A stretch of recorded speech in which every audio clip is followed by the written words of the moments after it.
Welcome back to Quest Means Business. The Federal Reserve Chairman is once again calming markets with his commitment to a full economic recovery. The Dow, S&P and Nasdaq all up as we speak on the second day of Jay Powell's testimony on Capitol Hill. The Dow got an early boost when Powell again signaled the Fed is in no hurry to raise interest rates. He did also warn that some jobs lost during the pandemic will never come back.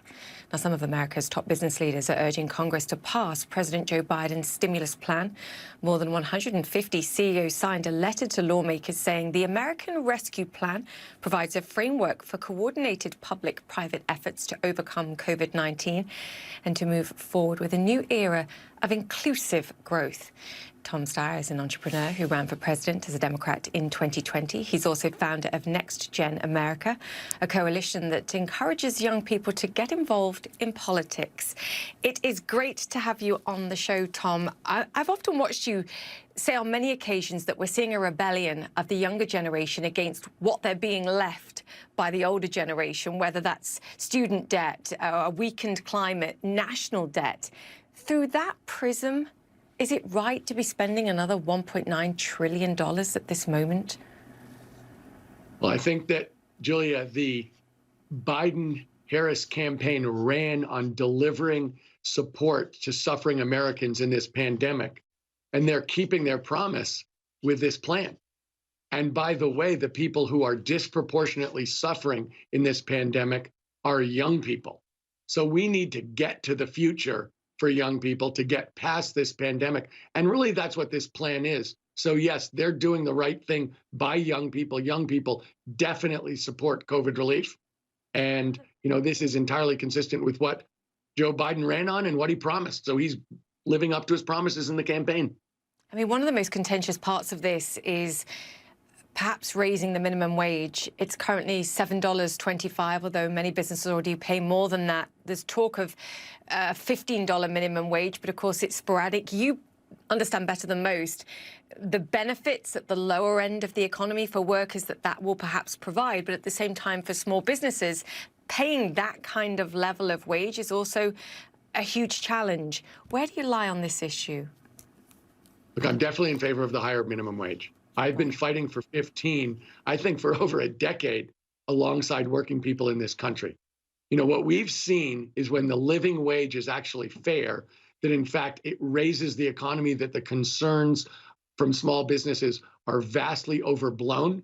And in fact, Julia, if you go back a few decades and keep the value of money constant, in fact, the minimum wage would be higher than $15 if we equilibrated it to the 1969 American minimum wage. So in fact, a $15 minimum wage is not only fair, it's very consistent with the minimum wage that existed generations ago, and it is necessary literally to lift millions of people out of poverty. The Congressional Budget Office said it could cost up to 900,000 jobs. Tom, it's obviously just one assessment of an economy, but you used a separate term there, which was the living wage. And do you think we need to be talking about this more? Because coming into this crisis, we already had, 40% of the American population that couldn't cut a $400 check. That shouldn't be happening in the richest nation in the world. No, it shouldn't.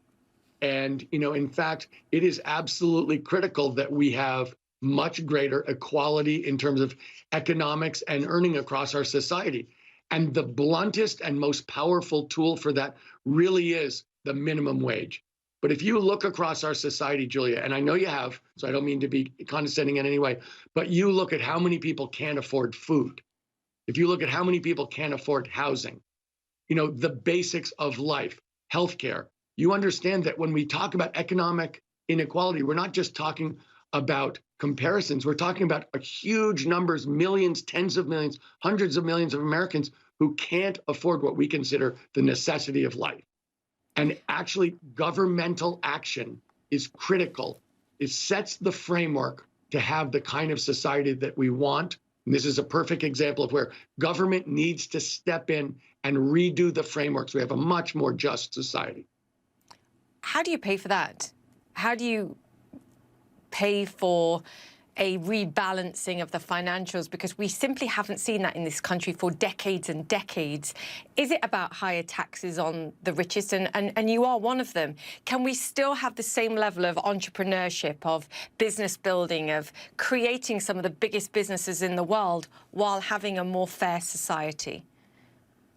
Look, I've said for a long time, Julia, that I believe I should be paying higher taxes, that I think it's only just. But I want to take you back to the most famous time when somebody raised wages. Henry Ford raised wages, I think in 1910, to $5 a day. And everyone was like, you're going to bankrupt the whole country with that kind of behavior. And he said, actually, I'm going to stimulate buying power across our society, which is exactly what happened. So this idea that somehow we need to starve working people in order to have a successful society makes no sense in the real world. The kinds of societies that work well economically are more just, more equal societies that have a much bigger and much more inclusive middle class. You know, I mentioned Next Gen in the introduction to this, which is trying to empower younger people to have a say in politics and to have a view. And we are seeing a greater degree of activism, but we're also seeing greater divides in society. And there's many reasons for that, whether it's inequality or social media or extremes of views. How do we encourage people to be more proactive in society, but without fostering greater divisions? Because it does feel like we're at a very dangerous point in time in society.